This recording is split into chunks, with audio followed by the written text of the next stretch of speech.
A common phrase I've heard when people have discussed and recommended Mushoku Tensei is that it is a slow burn show about redemption. I've agreed with this in the past.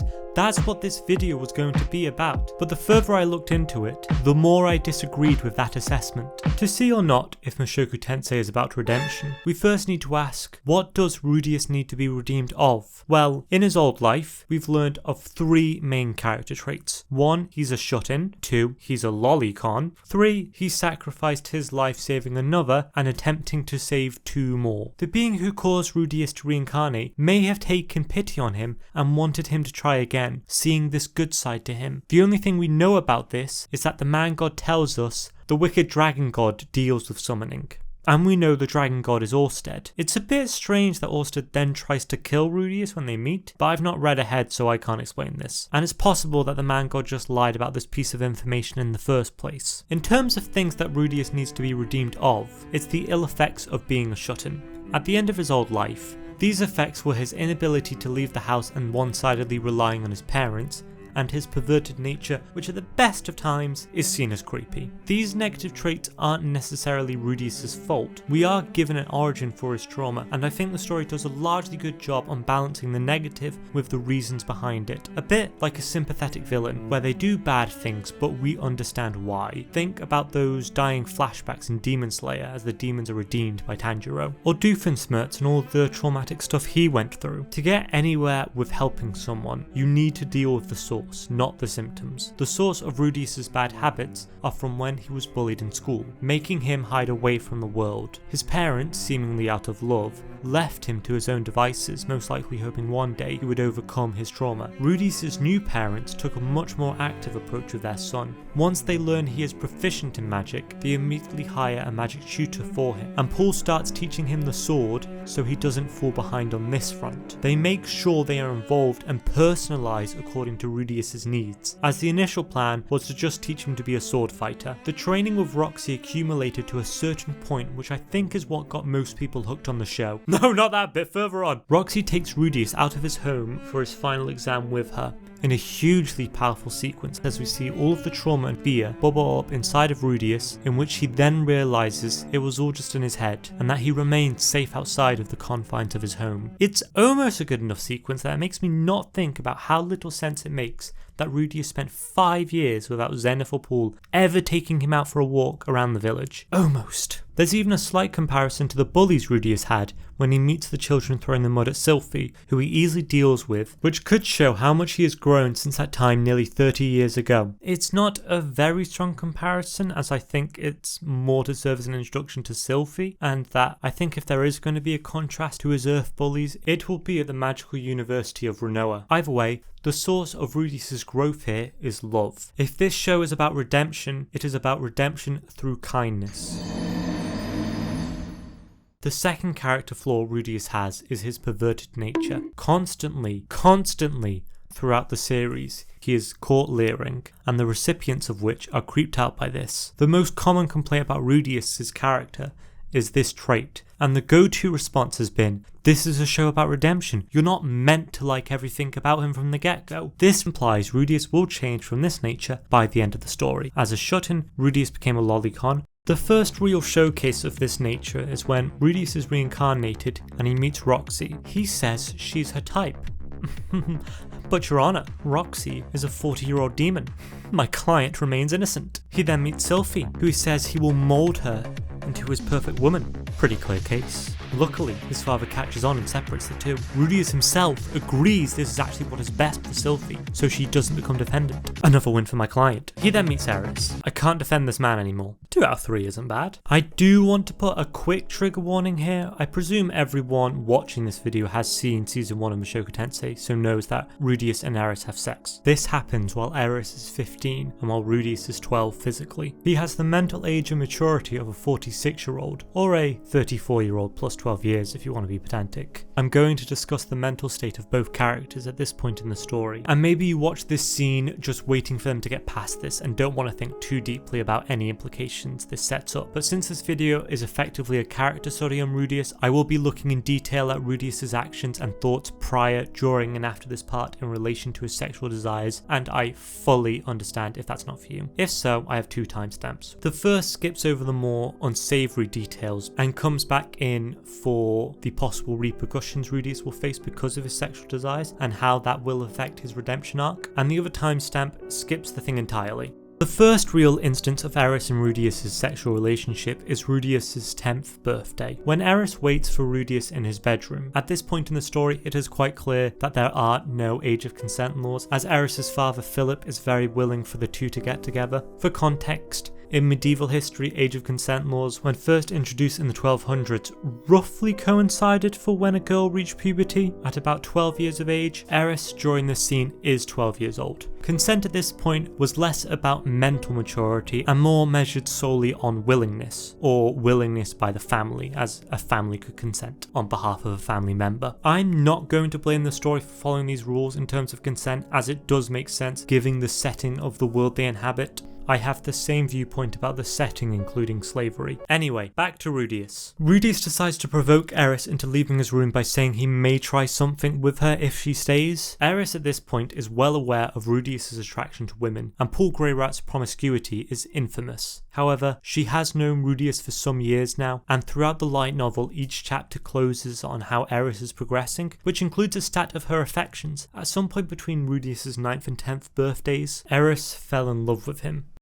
Because she was in love with him, she doesn't deny his advances, which Rudeus then pursues, but pushes too far, so Eris does shut it down. Rudeus does berate himself, realising that Eris just went to his room to comfort him as she wasn't able to get his parents to come to his birthday party, and fell for Rudeus' earlier act of vulnerability, which he did to show he appreciated the birthday surprise. Eris purely went to Rudeus to act as emotional support, and as such allowed a level of physical intimacy she wasn't used to provide this. When Rudeus apologises, Eris communicates her boundary that she will be willing when Rudeus reaches 15 years of age, when people officially become adults on the Six-Face world. This doesn't go to plan. After being teleported to the other side of the world and spending 3 years to get back home to find her parents and grandfather have died, and under threat she may be married off, this time, Eris looks for emotional support from Rudeus in the form of physical intimacy. I'm going to switch gears for a second because I've noticed a bias I have. I've flip-flopped on this scene quite a bit. I've watched the show twice and both times I've thought this scene was badly done, or at least done in a way which does not paint Rudeus in a good light. I've watched the scene independently as well to make this video, and actually I saw a lot more favourably that time. I think my issue goes into what is Rudeus' intent. When Rudeus realises Eris wants to sleep with him, he internally worries that if he does, he'd be taking advantage of her. Eris then manages to seduce him, so they have sex. I think the story wanted Rudeus to be absolved of guilt by showing he considered that she was in a bad place emotionally, and since that Eris was the one who initiated, he wasn't the one who forced himself onto her. That's a big improvement from his 10th birthday. But what irks me about this scene so much is they spend so much time making Rudeus not the bad guy, but they forget to make him the good guy. The narrative ticks all the boxes of Rudeus being cognizant that Eris is vulnerable and to have him be the one pushed into it by her. But when I watched this, Rudeus questioning himself didn't feel like it came from a place of concern for what's best for Eris, but if it's okay for him to finally get his dick wet. Rudeus lived in the Boreas Greyrat mansion for 3 years. He's finally confronted with the truth that his village has been destroyed. That's more than enough reason for him to want to look for comfort in Eris, the same way she did him. But the scene focuses its attention on Rudeus' adult self and finally getting to lose his virginity, and it makes me think that's all this was to him, or at least it was his primary objective, and not that the scene is one where two people who clearly love each other seek comfort from one another after finding out they have lost family members and the place they once called home. I think that would have been a better way to handle this scene, and reminding the audience that Rudeus views himself as an adult now in his 40s, detached from the world around him, rubs me the wrong way. Like I've said, I have softened from this position. I don't think the intention was this, but the way it was handled left me with this subtext, when I think the scene could have just been handled differently and avoided this situation altogether. Of course, this could just mean that his redemption is incomplete. After Rudeus loses his virginity, Eris leaves him, which results in a depressive episode and erectile dysfunction. I can't wait for people to be like, oh, you're catching on with Mushoku Tensei? What arc are you on? I'm currently on the Dragon God arc. Oh, I'm currently on the erectile dysfunction arc. You could argue this is just a part of his redemption arc. Rudeus made a mistake here and was punished for it, so now has to start to actually face and overcome this issue. That makes a lot of sense, but I want to make a counter argument. I think for someone going through redemption, they first have to be wrong, and the one to judge if Rudeus is wrong or not isn't me, it's not you, it's the author. While Rudeus is living with repercussions after sleeping with Eris, the story is not enforcing any ideas that Rudeus is in the wrong. His depressive state begins once he realises Eris has left him, and Rudeus concludes it's because he wasn't good enough, both in and out of bed. We, the viewer, know this is not the case, and it's because Eris feels she is lagging behind Rudeus and that she'll keep relying on him if they continue to travel together, an allusion to Rudeus's and Sylphie's separation early in the series, but this time instigated by one of the parties involved. Unfortunately, her letter didn't convey this well enough to Rudeus. However, this is a misunderstanding, not a lesson for Rudeus to learn from. This is not Eris being morally right about something and punishing Rudeus for him to gain some introspection on in respect to his actions and viewpoints. In every instance of Rudeus's leering and sexual interest, the characters around him dismiss it either due to his age or because he is Paul Greyrat's son, who is well known for his promiscuity. I've read the first few volumes of the light novel, and the amount of times the other characters mention Paul's sex drive and how Rudeus inherited it makes me think the only reason they included that character trait in Paul is to excuse Rudeus's behaviour down the line. But we the viewer know it's not from Paul, but it's actually from his previous life. The other characters have decided that this is not a problem, and while they may not know Rudeus is actually much older than he seems, this general attitude is not going to challenge Rudeus enough for introspection to change his mindset. Quite a common saying in book writing is that authors are sadists. They must challenge and push against the protagonist so the hero can grow and experience a character arc. Some stories do this by putting obstacles in the way of the hero to overcome, and while these characters may judge and punish the main character, we the viewer know this is unjust and that the main character is actually correct and their viewpoints are not being challenged, and all we have to do is wait for the hero to dish out his just desserts to the antagonists. In scenarios like this, the main character and the writer are not actually at odds, as clearly they hold the same values and morals. This is not the basis of a redemption story. Ignore what's on the screen, by the way, that has nothing to do with what I'm talking about. A lot of good stories have the author craft their characters, put them in a set of circumstances, and then let them rip.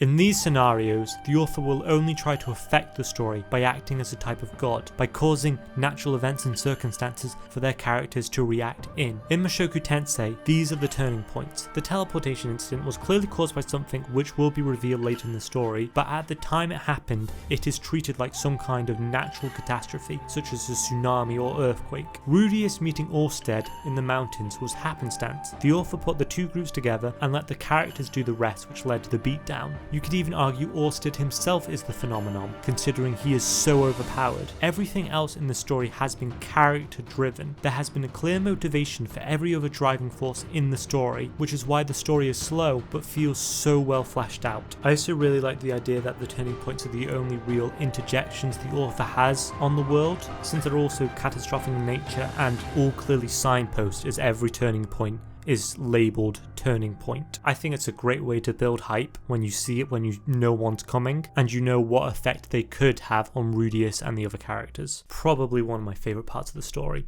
As authors effectively act like gods of the worlds they write, their moral system is usually the one imposed on the world. What is considered good or bad in the narrative is decided by the author. Is the world one where all good deeds are rewarded and bad deeds are punished somewhere down the line by some seemingly all-powerful karmic system? And then what is considered good or bad in the first place? Do the smart characters win? Do the strong characters dominate? What usually wins in the long run is what the author themselves believes in, or is part of the message they want to convey. I think a good litmus test on if Mushoku Tensei is about redemption is to compare it to another show that is also about redemption, preferably an isekai. Oh, here's one I made earlier. After collecting his first couple of W's in Lagunica, Subaru gets himself a bit of a god complex. He starts to see himself as the always perfectly correct hero, and the world is for him to climb to the top of with waifus in tow. Sound familiar? Part of this is rooted in the belief that the suffering he goes through earns him this reward and lifestyle. When he goes to the capital, however, Subaru gets the mother of all reality checks. He takes a moral standpoint to defend his waifu against the evil government around him, an outburst which is completely unwelcome by Emilia, who tried to avoid the scenario leading up to it. This outburst led to an argument between the two, which resulted in Subaru becoming estranged by the Emilia faction. Subaru still thinks he was right after this point, and learning that Emilia died without him there to save her strengthens this belief. The more he tries to save her, however, the more Subaru realizes this is not the case. Everyone around him questions his intentions, that he no longer wishes to improve himself, that he is hiding his selfish desires behind a thin veneer of heroism, that he is acting out of rage from being wronged, not out of wanting to save a person. Emilia. The only one truly on his side throughout this is Rem. Stand up for Rem, boys, she's a real one. And when Subaru finally realizes he is in the wrong and breaks down in front of her about his own powerlessness, wanting to give up, she wishes him not to, because he's her hero. This isn't a blind trust like other romantic interests having a self-inserted, overpowered protagonist in other shows. Again, ignore the footage, completely unrelated. Rem has an expectation of Subaru, an expectation she wants him to meet no matter what. This is shown in season 2 when Subaru is once again at his breaking point and an apparition of Rem appears to soothe him. The reason Subaru figures out this is not his Rem because she tells him it's okay to rest. His Rem would never tell him this. She would support him to get Subaru back to his feet so they can face the enemy again. The breakdown Subaru has in front of Rem in season 1 is a moment of introspection, which once resolved allowed Subaru to move on and combat against the White Whale and Betelgeuse. Up until this point of this arc, Subaru is in the wrong. The characters around him aren't. At this point, Subaru is morally a completely different entity to the author and is challenged in a meaningful way because of it and grows as a person. Me and the bad bitch I scored by growing and changing as a person. I said earlier that if Mushoku Tensei is about redemption, it's about redemption through kindness. Re:Zero is about redemption through cruelty. Funnily enough, one of the main complaints of Re:Zero is that Subaru is unlikable, and to that I look at this arc and respond, that's the point. Back to Mushoku Tensei. The main reason I don't think the other characters are going to challenge Rudeus' mentality on this front is because of a previous example. When Rudeus, Eris, and Ruijerd, I don't know how to say his name, make it to the holy country of Milis, Rudeus reunites with Paul, but it doesn't go smoothly. Paul accuses Rudeus of not doing enough since the teleportation incident, that he was negligent in finding out information regarding the outcome of being teleported, as he made the assumption it was just himself, Eris, and Ghislaine that were transported, that he didn't bother to get in contact with his family in that entire time, as Rudeus did just want to focus on going on an adventure. Paul eventually cools down from this position after being talked to where he was told he expected too much from a child who was put in this situation. Because of this, Rudeus is let off scot-free. Hot take incoming. Paul was right. One of the first thoughts Rudeus has when talking with the man god is if he, Eris, and Ghislaine were the only casualties of the teleportation incident. He just never picks up this thought again. He could have finished that train of thought at any point, discussed it with Eris, and they could have just added a throwaway line about keeping an eye out for any more teleport victims, which they clearly didn't find, so were never able to confirm if there were any more casualties. When he finally discusses this with Eris, after they go to Milis, she already says that she has considered the possibility, so why hadn't Rudeus? Oh, I know, it's because Eris is best girl. Fight me, Roxy stands. The first time he considers sending a letter to his family is when they reach the holy city of Milis, a year and a half after the teleportation. He had multiple opportunities for both of these points. In the Maygood village, maybe not the first town because they did make it a point that saving money was an issue. However, they still seem to have enough money to travel across the entire continent for when they abruptly had to leave, which makes me think they did have some time to send out a letter. Rudeus definitely had the opportunity over the days in the second town of the Demon Continent when spending time looking for a vessel. And it's not like sending out a letter would make a difference. It would go to the village where there would be no one to receive it or never make it there in the first place. And Rudeus wouldn't be the one to blame anymore, as he did actually think about making contact and made the effort to do so. There, I've now fixed both of Paul's arguments against Rudeus, so Rudeus is clearly in the right. Oh, but he was near his breaking point, dealing with all the stress of a potentially dangerous superherd and protecting Eris. Well, he didn't seem anywhere near his breaking point after he dismissed Rudeus being dangerous on their first meeting and believed the rumours to be naysay. Do you know who was near their breaking point? Paul. The 3.5 minute opening sequence following Paul's perspective gave me a much better showcase of a man reaching his breaking point than 8 episodes following Rudeus. Maybe you could argue Rudeus getting closer to his breaking point looks very different, but after seeing him at the start of season 2 I disagree, and there are 3 distinct times he gets close to his breaking point in season 1, each time a person dies. First in the alley when Ghislaine saves his life from the kidnappers, when Rudeus kills a demon, and when Rudeus fails to save a child because he thinks he has to wait for the opportune moment, when at this point in the story he should be completely aware that people can die fucking quickly. Rudeus keeps this level of disconnect to everything in the world as he still views himself as a man from a different one. Death is not a real concept to him until it's staring him in the face and he realises that was a life, and if he did something differently, that person wouldn't have died. A lesson which takes him 3 times to learn. He absolutely treated going across the demon continent as a game, so when Paul pointed out these flaws, I was all for Rudeus about to have his breakdown moment to realise he's not treating his second chance with enough responsibility, that he is not earning his redemption, and then the world around Rudeus backs down. The reasoning is sound. Paul was absolutely being too harsh on an 11-year-old, and it was a great bit of growth for his character, but Rudeus isn't an 11-year-old, and the story has made that very clear. He is an adult man who we are meant to view as such, and he himself views himself as such. We are constantly reminded of this. When Rudeus reconciles with Paul, his inner monologue isn't one of a child wanting his father to comfort him or someone he needs emotional support from, but it's of an adult older than Paul analysing his performance as a father. Rudeus has no close connection with his family in the same way an actual child would, or a connection with children his own age. The reason I keep harping on how Rudeus views himself is because there are 2 ways reincarnation stories can be done. Either someone is reincarnated and views themselves as their previous self, but their life has effectively continued on, or they view themselves fully as this new person, but have memories of their previous life. This subtle shift can change a lot. Rudeus is definitely in the prior category. He is not written as a child who just has memories of his past life. He still views himself as his previous incarnation. That's fine, but I think the story should take that into account on how to treat his actions and what standard to put them to.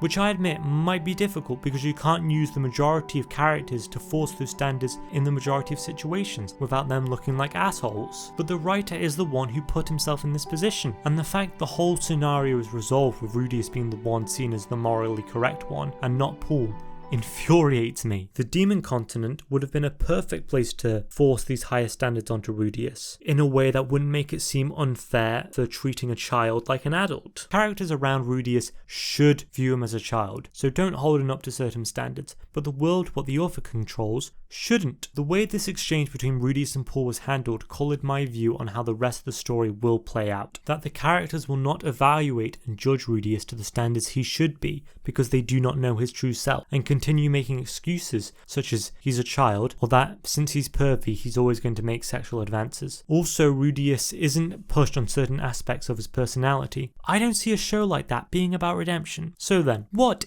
is the show about? There is definitely a change happening in Rudeus from being the fat NEET, leeching off his parents, to the capable, strong, good-looking Rudeus. I think this will be perfectly exemplified when Rudeus views himself as such at some point when he goes to the astral plane to talk to the man god, but this change is not an external set of values telling him what's right and wrong. It's all Rudeus's choice. At the beginning of the show, Rudeus vows not to waste this new lease of life he was gifted with, and will do everything in his power to live the most fulfilling life he can and learn from his mistakes. But there is a bias here. Rudeus is the one who chooses his mistakes. He sees living in a room for 20 years, not working towards any goals, a mistake, so decides to work his ass off to learn magic, to learn as many languages as possible. He sees straining his parents for decades a mistake, so makes a concerted effort to be more amicable to Zenith and Paul. He does not see viewing women through a pornographic lens a problem, so I do not think this mindset will get fixed in the future. He is treating the six-faced world as a second chance, but he hasn't reached the point where he sees the people in it as people, instead of characters to immerse himself in the fantasy.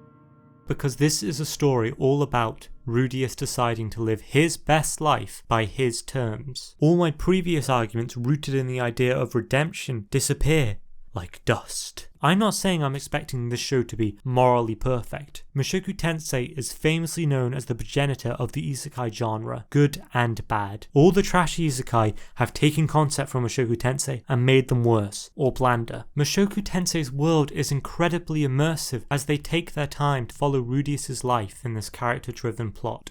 Other isekai don't. The self-insert protagonists in other isekai are given everything he dreams of from the get-go. They are about people with little personality thrown into a new world which realises how much of a special snowflake they really are, and that they are essentially the perfect being, can do no wrong.